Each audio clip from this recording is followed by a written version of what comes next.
অনেকজনই হয়েছে, আমি জানি এটা হয়তো এখানে বসে এই টেবিলে বসে বলা উচিত না মন্ত্রী হিসাবে, unless I give you correct, কিন্তু একটা কথা পরিষ্কার, এই থানসা unity cannot be brought by ডান্ডা। ডান্ডা দিয়ে থানসা হবে না, থানসা হবে সদ্ভাব, coordination, commitment. Sloganing, lofty slogan দিয়ে থানসা হয় না, ঠিক না? কাজের মাধ্যমে আমাদের স্লোগান নেই, আমরা স্লোগান দিইনি কিছু, এখনো দিতে পারি, আমরা দিয়েছিলাম 2018-তে, ভালো স্লোগান দিয়েছে, চলো পাল্টাও, এবারও দিতে পারা, ট্রাইবালদের জন্য আমরা স্লোগান বানাতে পারি, কিন্তু আমরা ভাবি আমাদের কাজটাই আমাদের স্লোগান হোক। We want our work to be a slogan since we are in government now, ঠিক না?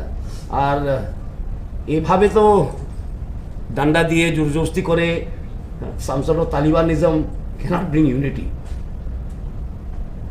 This kind of approach is a very negative approach. আমি আমার পোস্টও করেছি আমি, this kind of approach is a very negative approach. Talibanism approach সবকে করতেই হবে, সবকে দিতেই হবে, ডেমোক্রেটিক কান্ট্রিতে চলে?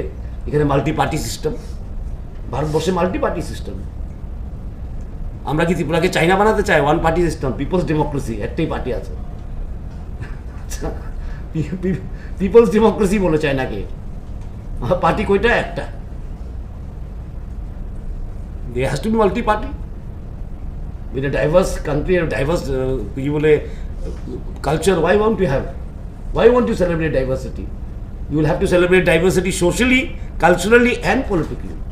This is democracy. Diversity has to be celebrated not only culturally and socially, it has to be celebrated politically also. So that is what I am saying. I am not branding anyone anything, but it is not correct to we don't want uniformity. আমরা বলি না uniform হতে হবে, there should be unity না।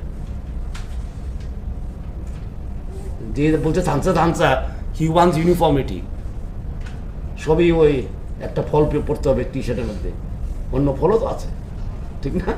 ফুলও আছে, ঠিক না? একটা ফলই পড়তে হবে টি শার্টের মধ্যে, কথা নেই। There are many fruits and many flowers that make India, and we will celebrate the diversity of India, politically and socially and culturally.